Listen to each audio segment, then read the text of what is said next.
আজকে চলে এসেছি ডালের সাথে খাওয়ার জন্য দারুণ স্বাদের একটা পকোড়া রেসিপি। এটা তোমরা বিকেলে জলখাবারে বা চায়ের সাথেও কিন্তু পরিবেশন করতে পারো।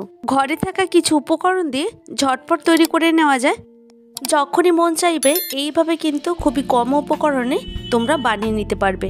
নমস্কার বন্ধুরা, বানির হেসেলের রকমারি রান্না নিয়ে আমি চলে এসেছি। আমার চ্যানেলে তোমাদের সবাইকে স্বাগত জানাই।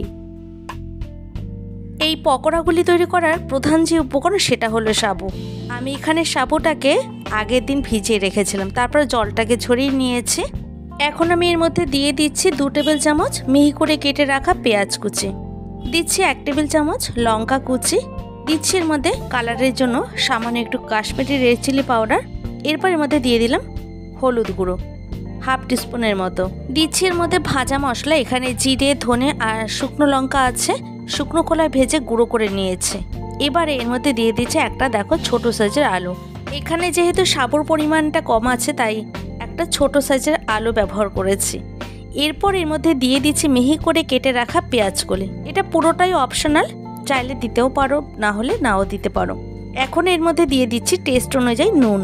এখন এই উপকরণগুলিকে একটা স্পুনের মাধ্যমে খুব ভালো করে স্ম্যাশ করে নিচ্ছি।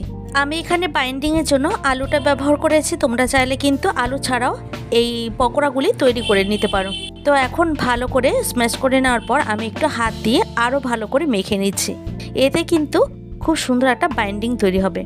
এই পকোড়াটা তৈরি করার সময় যদি একটু ভাজা মশলা দিয়ে পকোড়াগুলি তৈরি করো, খেতে কিন্তু ভীষণ ভালো লাগে।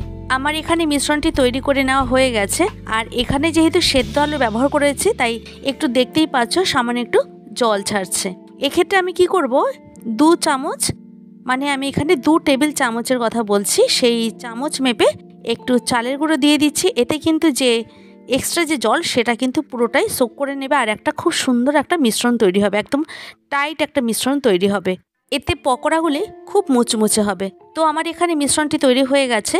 এইবার চলে যাব পকোড়াগুলিকে ভেজে নেওয়ার জন্য। আর এখানে দেখো ঠিক এই রকম একটা শক্ত ডোয়ে পরিণত করে নিয়েছি। অন্যদিকে একটা ফ্রাইং প্যান বসিয়ে দিয়েছি গ্যাসের উপর। এইবার প্যানটাকে খুব ভালো মতো গরম করে নেওয়ার পর দিয়ে দিলাম সাদা তেল। এখন তেলটাকেও খুব ভালো মতো গরম করে নিতে হবে, হিটটাকে বাড়িয়ে দিয়ে। তেলটা আমার এখানে গরম হয়ে গেছে। মিশ্রণটি থেকে অল্প অল্প করে মিশ্রণ হাতের মধ্যে নিয়ে একটু শেপ দিয়ে তেলের মধ্যে ছেড়ে দিচ্ছি। এই পর্যায়ে গ্যাসের আঁচটাকে একদম মিডিয়ামে রেখে ভেজে নিতে হবে পকোড়াগুলিকে, না হলে কিন্তু সারফেসগুলি পুড়ে যেতে পারে।